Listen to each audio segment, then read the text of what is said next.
नमस्कार विद्यार्थी मित्रों, या व्हिडिओमध्ये आपण फंक्शन ॲज अ रिलेशन कसं ट्रीट होते बघायचं.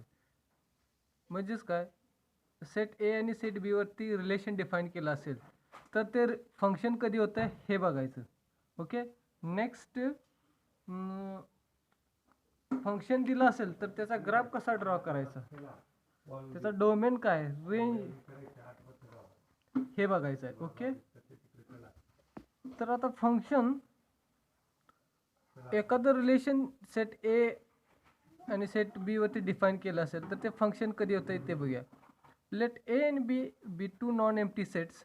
ए relation F from set A to set B, that is subset of Cartesian product A cross B, is called a function from set A to set B. कधी?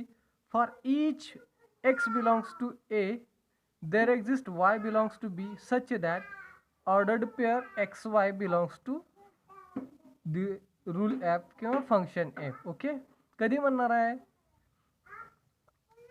रिलेशनला function for each A for each x belongs to A there exist y belongs to B such that ordered pair x y belongs to F. Second condition काय, जर ordered pair x y belongs to F असेल and ordered pair y z also belongs to F असेल, त्या केसमध्ये Y आणि Z काय असतात, equal असतात. ह्या दोन कंडिशन सॅटिस्फाय केल्या रिलेशननं तर त्या रिलेशनला आपण फंक्शन म्हणतो शकतो. ओके, आता एक्झाम्पल बघा. काही रिलेशन्स दिल्यात F1, F2, F3 आणि F4. त्यातले कोणते रिलेशन फंक्शन आहेत आणि कोणते रिलेशन फंक्शन नाहीत आणि त्याचं कारण काय ते बघूया. आता सेट ए डिफाईन केला आहे बघा. Set A is equal to P Q R S. याच्यात 4 एलिमेंट आहेत. सेट बी मध्ये किती एलिमेंट्स आहेत, 1 2 3 एलिमेंट्स आहेत. Consider the following relations. F1 relation काय दिले बघा, P is related to 1, Q is related to 2, R is related to 1, S is related to 2. Okay, second function relation define केलंय. P is related to 1, Q is related to 2, P is related to 2, S is related to 3. Okay, third relation define केलंय, त्याला नाव दिले F3. P is related to 1, Q is related to 1, R is related to 1, S is related to 1. Fourth relation define केलंय. P is related to 2, S is related to 3 and R is related to 2. Okay, आता याची diagram काढलेली आहे मी बघा समजण्यासाठी आपल्याला.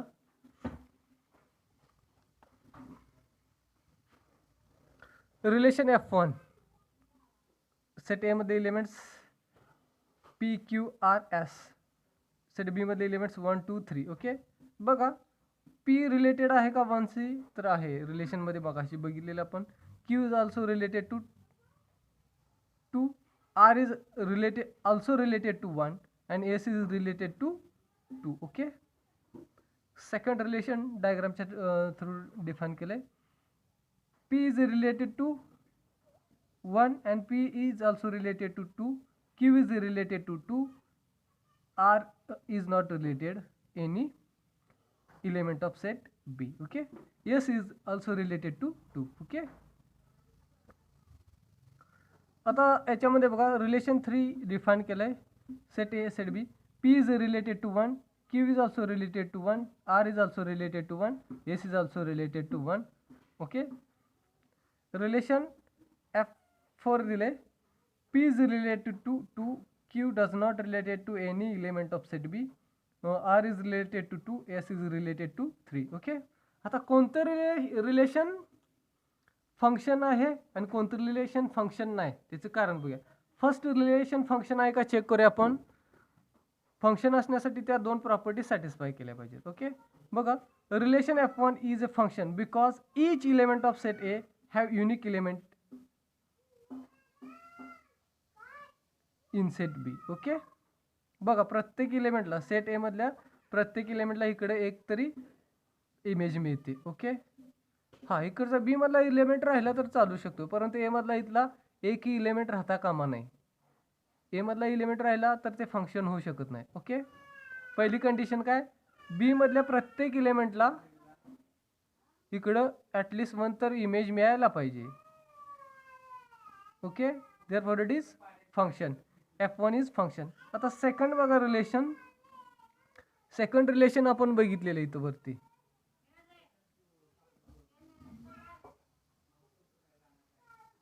Second relation बघा, R P related आहे. हां, पी रिलेटेड आहे 1ला आहे, पी रिलेटेड आहे 2ला, क्यू रिलेटेड टू आहे, R does not related to any element, S also related to 2. आता बघा ह्या रिलेशनमधले F2 या रिलेशनमधले ए मधला इलेमेंट पी हा 2 वेळा रिलेटेड आहे. कुणाला एकदा 1ला एकदा 2ला. आणखी आरचं रिलेशन बी मधल्या बी या सेटमधल्या कोणत्याच इलिमेंटची नाही आहे. Therefore it is not function. Okay, तेच आपण इथं म्हटलंय. A relation F2 is not a function because element R of A has not unique element in B and P has 2 images. A मधला जर इलेमेंट असेल आणि त्याला 2 इमेजेस असतील तर ते फंक्शन होऊ शकत नाही. ओके, आणखी ए मधला एखादा इलेमेंट असेल तर त्याची इमेज नसेल तर ते फंक्शन होऊ शकत नाही. Okay, clear. आता relation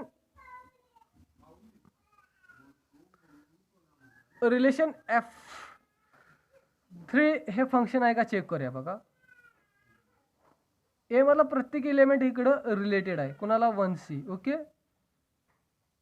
therefore it is function. B मधला एखादा किंवा एकापेक्षा जास्त एलिमेंट राहिले तर चालू शकतील. म्हणजे अशा प्रकारचे फंक्शन असेल तर फंक्शनचे टाईप्स आहेत, त्याला कॉन्स्टंट फंक्शन म्हणतात. ए मधले सर्वच इलेमेंट बी मधल्या एकाच इलेमेंटला मॅप होत असतील तर त्याला कॉन्स्टंट फंक्शन असे म्हणतात. ते नंतर बघूया. बघा पी रिलेटेड टू 1 आहे, क्यू रिलेटेड टू 1 आहे, R related to 1, S also related to 1. Therefore it is function. Okay, बघा relation F3 is a function because each element of set A have image in set B. Okay, unique image in set B. Unique म्हणजे एक. आता बघा relation चौथं हे function आहे का check करूया. बघा P रिलेटेड आहे 2ला, R रिलेटेड आहे 2ला, S रिलेटेड आहे 3ला, परंतु Q रिलेटेड नाही. Therefore it is not function. Clear. Function हे रिलेशन हे फंक्शन कधी होते समजलं. 2 property. each element of A has at least one image if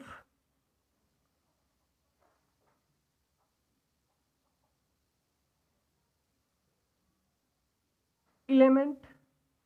second condition काय, element one element of set A have 2 images and these 2 images are equal, then we say that given function is given relation is function. Okay,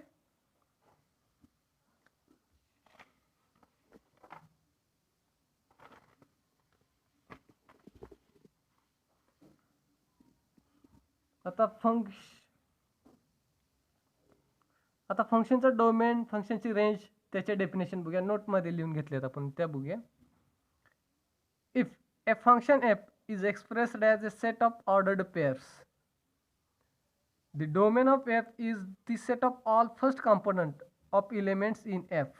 domain of f कशाला म्हणायचं, ordered pair मधल्या set of all ordered pairs मधल्या serve first components. and range of f is the set of all second components of the element in f. बघा domain of f ची definition, domain of f is equal to x such that ordered pair xy belongs to f. range of f is equal to y, set of all elements second y such that ordered pair xy belongs to f. Okay, हा याच्यामध्ये आपण काय बघितलं बघा आतापर्यंत.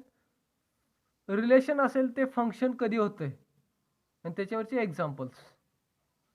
Okay, 4 relation define केले ते, त्यातलं कुठले रिलेशन हे फंक्शन आहे ते आपण चेक केलेलं आहे. ओके, आणि त्यानंतर डोमेन आणि रेंज म्हणजे काय हे बघूया. आता नेक्स्ट पॉईंट बघा, ग्राफ ऑफ फंक्शन. आता ग्राफ ऑफ फंक्शन कशाला म्हणायचं बघा, if domain and codomain of a functions are sets of real numbers, then such a function has a geometric representation called as graph. Domain and codomain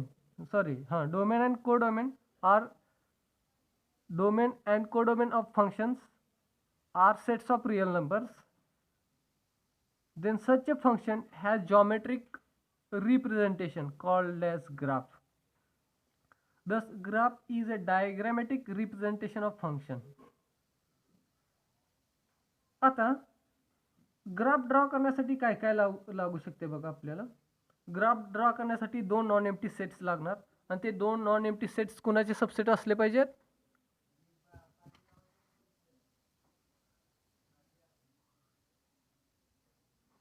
set of real नंबरचे subsets असले पाहिजेत. Okay, बघा, to draw a graph we define functions of two non-empty sets. Set A is subset of R and set B is subset of R. Therefore, for each x belongs to A, there is y belongs to B, such that y is equal to f of x, where f of x is some expression in x. म्हणजेच बघा, y is equal to sin x, y is equal to x square, etc. Okay. हां, आता graph draw करण्यासाठी coordinate सिस्टीमची गरज आहे. Okay, बघा, to draw a graph we need Cartesian coordinate axis. Choose suitable scale on both axis. आता both axis कुठले, Y axis आणि X axis. Okay, for X belongs to A, obtain Y belongs to B, where Y is equal to F of X. Then plot a point in X O Y plane whose coordinates are ordered pair xy. Okay, then we get a set of points corresponding to various elements of A. This set of points defines the curves which represents function f from A to B. This curve is a graph of function f. Also, y is equal to f of x is the equation of graph. Okay, ह्याच्यामध्ये काय केलं आपण, फक्त ह्याच्यामध्ये काय सांगितलंय, graph draw करण्यासाठी Cartesian coordinate ॲक्सिसची गरज आहे, म्हणजेच एक्स ॲक्सिस वाय ॲक्सिस. ते ड्रॉ केल्यानंतर एक्स आणि वायमध्ये काय रिलेशन डिफाईन केलं पाहिजे, त्याला Y is equal to F of X, हे याला काय म्हणलं, इक्वेशन ऑफ ग्राफ म्हणलं आहे. आणि ते पॉईंट ड्रॉ करून आपल्याला त्या पॉईंटमध्ये एक्सची व्हॅल्यू पुट करून वायची व्हॅल्यू मिळते आणि ते पॉईंट जॉईन करायचे, त्यानंतर आपल्याला ग्राफ मिळतो. एक्झाम्पल बघूया आपण. Graph of the graph example graph of y is equal to x square. Set A फायनाइटच घेतलाय, सबसेट ऑफ आर घेतलाय. ए मध्ये एलिमेंट्स बघा, -4 -3 -2 -1 0 1 2 3 4. आता याचा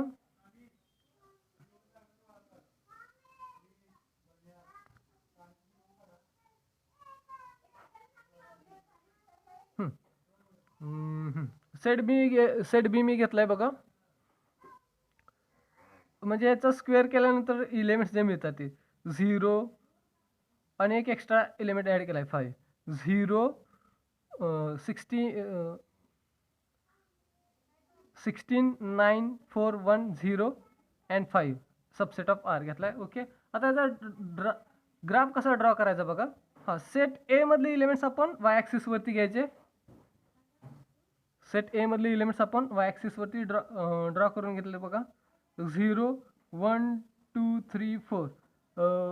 0च्या उजव्या बाजूला पॉझिटिव्ह नंबर्स, 0च्या डाव्या बाजूला निगेटिव्ह नंबर्स, -1 -2 -3 -4.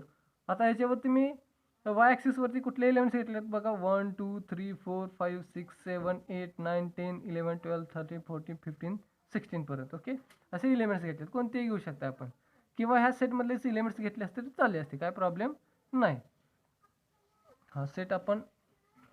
सेट बी असा डिफाईन केला तर चालू शकतो. बी इज इक्वल टू 1 2 3 4 5 6 7 8 9 10 11 12 13 14 15 16 हे सबसेट ऑफ आर घेतले ते एलिमेंट्स बीचे एलिमेंट्स मी वाय ॲक्सिस वरती लिहिलेले आहेत. ओके, बघा आता पॉईंट रिलेशन डिफाईन काय केले बघा मी. एफचा स्क्वेअर 0चा स्क्वेअर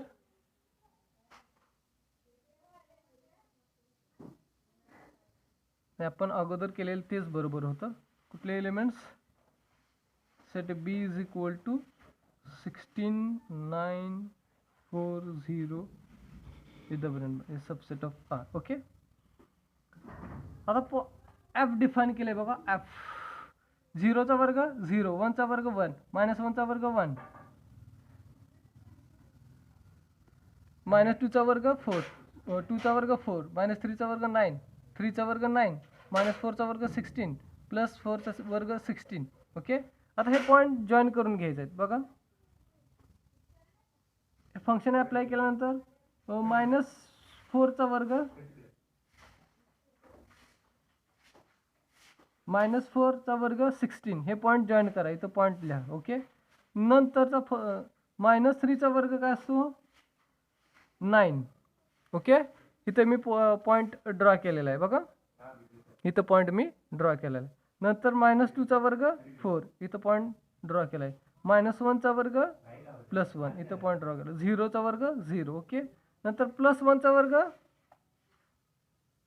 1 +2चा वर्ग 4 +3चा वर्ग 9 +4चा वर्ग 9 आणि हे पॉईंट मी ड्रॉ केलेला आहे.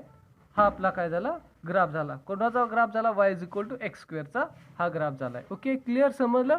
बघा इथं मी काय केलंय पहिल्यांदा फंक्शन y = x² हे फंक्शन डिफाईन केले. ओके, आता त्याचा ग्राफ सेट ए काय घेतलाय -4 2 + 4 आणि सेट बी काय घेतलाय